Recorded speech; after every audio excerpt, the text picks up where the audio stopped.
অনেকেই হয়তো যখন আমেরিকা, ইউরোপ বা কানাডার ছবি দেখেন তখন লাল হলুদ পাতার গাছ দেখতে পান। তবে জানেন কি কেন বিদেশেই দেখা যায় এই কালার চেঞ্জ? আসুন এই ভিডিওতে আপনাদের নিয়ে যাই আমেরিকার অ্যারিজোনা স্টেটে এইরকম একটি জায়গায়, যেখানে আমরা দেখলাম প্রকৃতির এই রূপ আমাদের ৮ মাসের মেয়ের সঙ্গে। আর বলি চলুন এই কালার চেঞ্জের কারণ।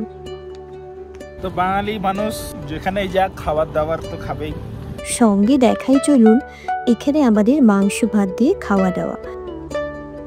আর বলি চলুন কেন আমাদের দেশে দেখা যায় না এই কালার চেঞ্জ। আসুন শুরু করা যাক।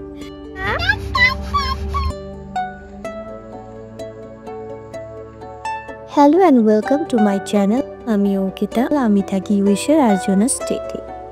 কিছু মাস হলো আমাদের জীবনে এসেছে আমাদের নতুন সদস্য, আর আপাতত আমাদের দিন কেটেছে নিজেদের কাজকর্ম আর বেবি দেখাশোনা করে বেশ ব্যস্ততার মধ্যে।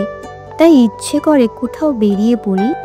সেই জন্য আমাদের থেকে প্রায় 200 মাইল দূরে ফ্ল্যাগস্টার নামের একটি জায়গা রয়েছে, যেখানে আমরা যাওয়া ঠিক করলাম। তাই শীতের শুরুর আগে এক রবিবারে বেরিয়ে পড়লাম সকালবেলায়। তো সকাল 8:20 আর আমরা তেল ভরে এবার রওনা হচ্ছি।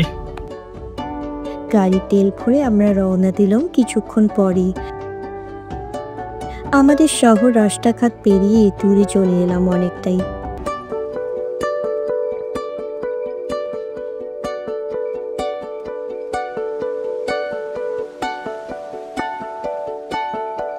আমরা আমাদের প্রথম স্টপেজে দাঁড়িয়েছি। এখানে আমরা ব্রেকফাস্ট করব আপাতত। এই জায়গাটি পড়ে অলমোস্ট মাঝখানে। এখানে বেশ কিছু ক্লিন টয়লেটস রয়েছে আর রয়েছে দারুণ কিছু দৃশ্য।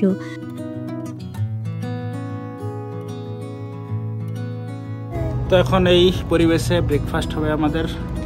এটা আছে। আপাতত আমরা আমাদের ব্রেকফাস্ট সেরে আমাদের মেয়েকেও খাইয়ে নিলাম, আর এরপর আবার বেরিয়ে পড়লাম। কিছু দূর গিয়ে যখন কিছুটা উপরে এলাম তখন থেকেই দেখতে পেলাম এইরকম হলুদ পাতার গাছ।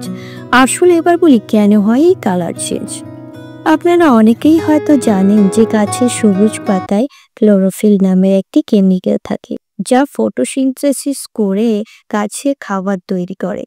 শীতের শুরুতে মানে ফল সিজনে যখন টেম্পারেচার কমতে থাকে এবং দিন বেশ ছোট হয়ে যায়, তখন ম্যাপল, ওক, অ্যাসপেন এবং আরো এরকম কিছু গাছ নতুন ক্লোরোফিল তৈরি বন্ধ করে দেয় এনার্জি খরচ কমাতে। যেহেতু সবুজ ক্লোরোফিল কমে যায় এই সময়, তাই পাতার মধ্যে অন্যান্য যে পিগমেন্টস বা বাংলায় যাকে বলে রঞ্জক পদার্থ, সেগুলোর কালার দেখা যেতে শুরু করে। গাছের পাতার হলুদ রং দেখা যায় ক্যারোটিনয়েড নামের এইরকম একটি পিগমেন্টের জন্য।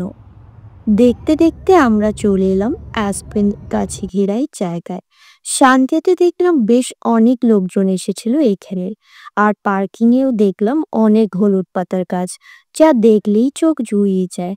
আমরা ঠিক কতটা উঁচুতে এসেছিলাম তাই জায়গাটি দেখলেই বোঝা যায়। তো বাঙালি মানুষ যেখানে যাক খাবার দাবার তো খাবেই। ডিম সেদ্ধ থেকে বেটার আর কি হতে পারে। আমরা কিছু আঙুর আর সেদ্ধ ডিম নিয়ে এসেছিলাম স্ন্যাক্সের জন্য। আপাতত এগুলি খেয়ে নিলাম এই দারুণ দৃশ্যগুলি দেখতে দেখতে। তো এইভাবে আমরা এখন ট্রেলের দিকে যাচ্ছি। সামনে সুন্দর রাস্তা আছে। কি এক্সাইটেড? কি সুন্দরভাবে এখানে ডাইরেকশনও দেয়া রয়েছে বিভিন্ন ট্রেলে যাওয়ার জন্য। আমরা প্রথমে লেকটিতে গেলাম। বাংলাতে যে হেমন্তকালের বলা হয় তা হলো অটাম, তবে এই সময় গাছের পাতাগুলি ঝরে যায় বলে একে ফল সিজনও বলা হয়। এক সময় শীতকালে কম সানলাইট আর লো টেম্পারেচার থেকে গাছগুলো নিজেদের বাঁচাতে পাতা ঝরিয়ে নিজেদের নিউট্রিয়েন্টস সেভ করে রাখে, কারণ গাছের পাতা থেকে অনেক জল বেরিয়ে যায় শীতের রুক্ষ ওয়েদারে। বেশ কিছু দূর গিয়ে আমরা এলাম এই জঙ্গলে। আমেরিকাতে ডেইলি লাইফের ব্যস্ততা বেবি সামলানো থেকে দূরে প্রকৃতির কোলে এই জায়গাতে এসে দারুণ এক অনুভূতি হয়েছিল। তবে অন্য সাইডে দেখলাম আরো অনেক হলুদ পাতার গাছ ছিল, তাই ওদিকে গেলাম আবার। আর এখানে এসে দেখলাম এক আলাদাই চমক। হয়তো আপনাদের মনে হবে যে বিদেশের গাছগুলিতে এরকম কালার চেঞ্জ কেন দেখা যায়। এর উত্তর হলো না, আমাদের দেশেও কাশ্মীর বা হিমাচল প্রদেশের কিছু অংশে যেখানে অনেক বেশি ঠান্ডা পড়ে সেখানেও দেখা যায় এইরকম কালার। তবে অন্যান্য জায়গায় এরকম কালার না দেখতে পাওয়ার কিছু কারণ হলো আমাদের শীতকালে এত বেশি ঠান্ডা হয় না। আমাদের দেশের কমন গাছে এই পিগমেন্টস অনেক কম থাকে, যার কারণে কালার চেঞ্জ চোখে পড়ে না। বেশ কিছুক্ষণ এখানে কাটিয়ে আবার খিদে পাচ্ছিল, তাই কিছু দূর গিয়ে আমরা দাঁড়ালাম লাঞ্চ করতে। তো মাংস ভাত অনেক খাওয়া হয়, আজ আমরা জঙ্গলের মধ্যে খাচ্ছি মাংস ভাত। এই লাল লাল ঝাল ঝাল মাংস। মেঘের আগম সামনের শীতে বেশ ভালোই হাঁটাচলা হয়েছিল।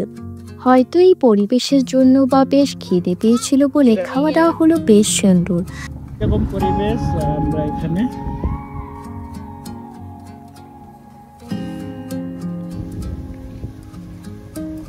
এরকম পরিবেশে দারুণ লাঞ্চ হলো। এবার আবার সামনে লম্বা জার্নি। আমাদের খাওয়ার পরে মেয়েকেও খাইয়ে দিলাম, আর এরপর আমরা বেরিয়ে পড়লাম পরন্ত বিকেলে পাহাড় থেকে নিচের দিকে। সঙ্গে রয়ে গেল দারুণ কিছু স্মৃতি, যা পরে আমাদের মেয়ে দেখবে বড় হয়ে এই ভিডিওর মাধ্যমে। তো এই ছিল এই ভিডিওটি। আশা করব আপনাদের ভালো লাগবে এবং আশা করব আপনাদের কিছু নতুন জানাতে পেরেছে এই ভিডিওর মাধ্যমে। ভিডিওটি ভালো লাগলে একটি লাইক দিন, কমেন্ট করে জানান আপনাদের মতামত, আর সাবস্ক্রাইব করুন এইরকম আরও ভিডিও দেখতে। দেখা হবে পরের কোনো ভিডিওতে। Bye for now.